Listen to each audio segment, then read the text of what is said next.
Hey, what's going on, guys? Gunshot here and welcome! So today to Cooperb, because I'm going to have a word with them about getting a bespoke shifter made for this. A little bit trickier to ride than my Tiger, because they didn't put my foot on straight. Having to be careful because for some reason it keeps stalling. The Himmy used to have an issue with stalling when I first got it. I don't know why it's doing it now. I thought I got it fixed, it was the idle, but ever since it's been for service, it's been playing silly buggers a little bit.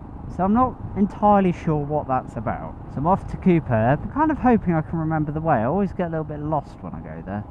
Some nice Fords in there. I'd love a blue Fiesta. I think they look really, really nice in like that. It's not quite a navy, but I just think they look really, really smart in that sort of Ford blue. My car's not great. It's Renault Clio. It's only 2012 plate, but it's constantly stuff going wrong on it. Always gets through its MOT, but you have to spend a little bit of money. So I've had like new suspension, brakes isn't too bad, that's a consumable. It's never quite right. Also, it's white. As a general rule of thumb, I'm not a fan of white.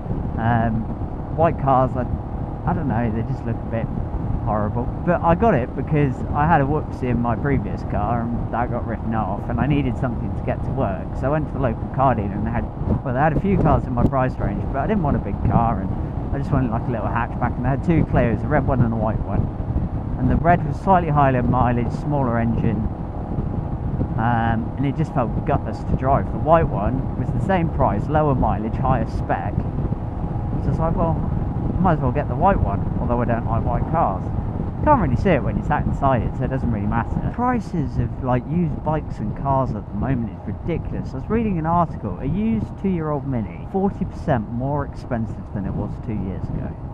And it's because of the shortage of semiconductors. Manufacturers can't get the components to buy new vehicles, build new vehicles. Because you can't get new vehicles, people buy nearly new, and then it just tumbles down the food chain from there. So it'll run on E10. That does feel a bit gutless on it. It runs. It says it will run.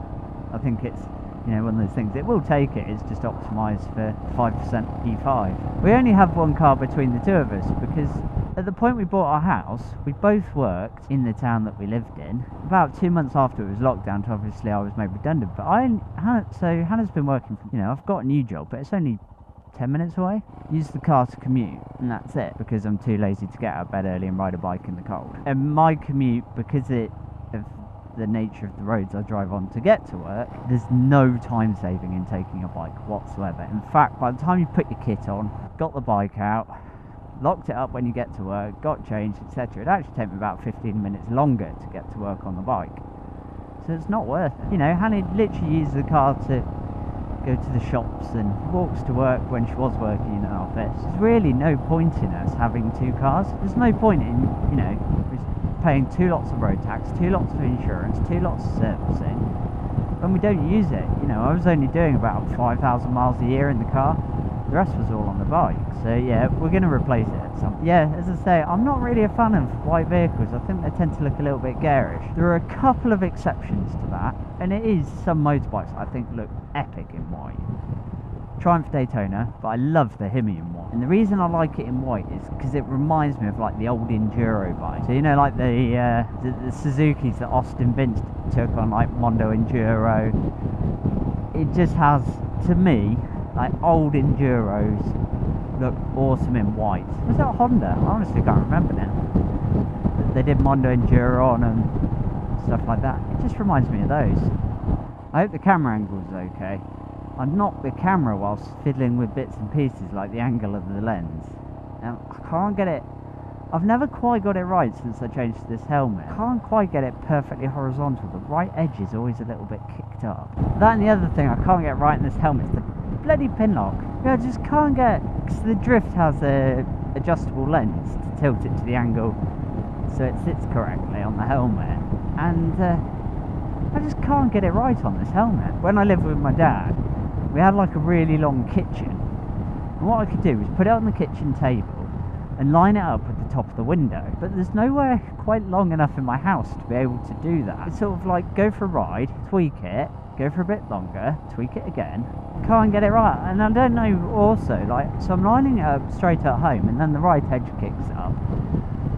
So I'm not sure if it's like me riding cack-headed, but I'm also intrigued by a project they're working on. They've called it an Interlayan, and it is a 650 Interceptor that they've turned into a Himalayan. So it's got, you know, adventure fuel tank, the signature like Himmy rails, etc. Looks awesome. It's not quite finished yet. They've already said unless someone wants one, then they're not going to build another. They're building it because they can do, but the amount of work that's involved in it, it's not commercially viable. Like if someone really wants one, they'll build it. Leaving Cooperb now. You can see just in the window is their 650 Interlayan. It's not quite finished yet, but I'll stick a link in the description to the video on it that they've put up. So they said, go speak to a metal fabricator about my gear shifter. There's not going to be one on the market that they can recommend with a wider foot. It's a little bit annoying. Then I'm going to be looking at a rather expensive kit, but if it makes riding easy, getting the bikes adapted would make it riding a lot more comfortable. I don't know if you can see, but my foot is about 2 centimeters away from the thing.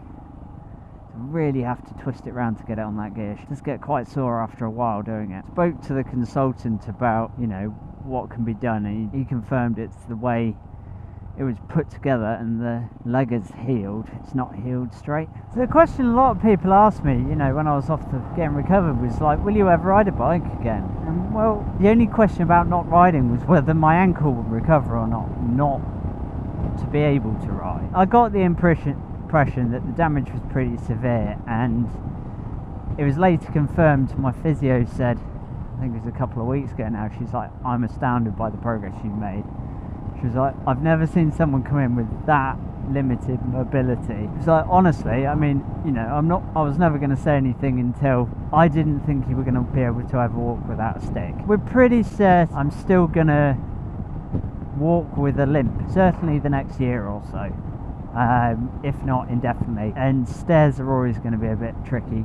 Going upstairs is fine, going downstairs is tricky because my foot isn't straight, which means I don't have flex in my ankle, so I'll kind of step down, and then the last little bit I hotch my weight off my left. I go downstairs a bit like a sack of potatoes, and we don't think that's going to change. I'm so glad that I can ride again, and that was my biggest fear. My biggest fear about this whole leg thing was I would never be able to ride a motorbike again. You know, that was really where the only question about riding came into, like, will I ever ride again? It was more from a physical limitation point rather than I'm scared of motorbike. As soon as I realised I was going to be fit to ride, then there was no question about it. As for, you know, will I ever ride off-road again? That is a question that I have genuinely considered. The course I did, I really enjoyed, and I had an amazing time doing it. You know, I fully appreciate the fact that, okay, I was unlucky. It's not necessarily did I not enjoy it, has it put me off?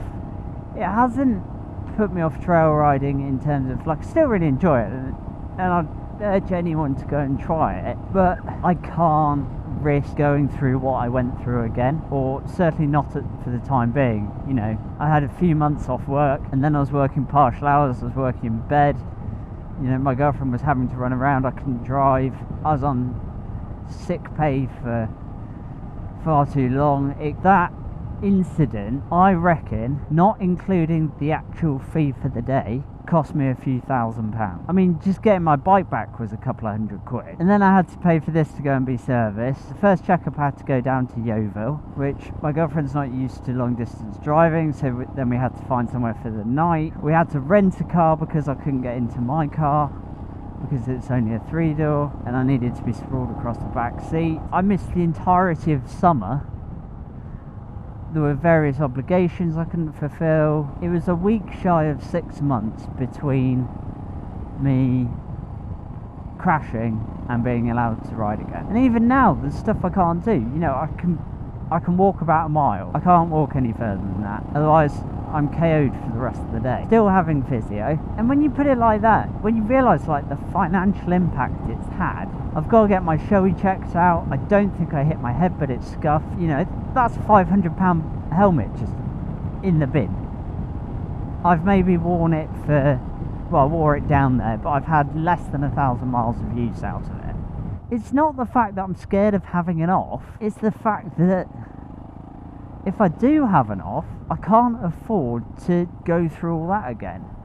You know, it took a huge amount of toll on Hannah. You know, she was basically having to wait on me for hand and foot for best part of a month because I could barely move at all. Plus I ruined my own birthday because I crashed on my birthday. So I was meant to be back the next day. Hannah apparently had arranged a surprise birthday party. That all went in the bin because I was in hospital for 4 days. Yeah, go ride a bike off-road, it's amazing, you'll love it, you really enjoy it, which I did do, don't get me wrong. As soon as you have an off, everyone goes, oh yeah, I broke my foot, I broke my ankle, I broke my leg, I broke this, I broke... And it's like, is there anyone who has ridden off-road that hasn't broken at least something? In my mind, there's no question about the Himmy. I bought the Himmy to ride off-road, or do a little bit of light trail riding. I'm not going to sell it, because out of every bike I've owned, this is my favourite bike. You know, you could ride all day on roads like this. In fact, I have done. When I went down to Superior Motorcycle Experiences, set the sat nav to the twisty route. I think I had a lot more B roads than I did A roads the whole way down to Dorset. Oh, brilliant! And there wasn't, you know, even doing that sort of mileage, it was what, 200 miles, something like that. I wasn't thinking, oh no, I wish I'm on a different bike. Anyway guys, I'm going to end the video here. Thank you ever so much for watching, and take care.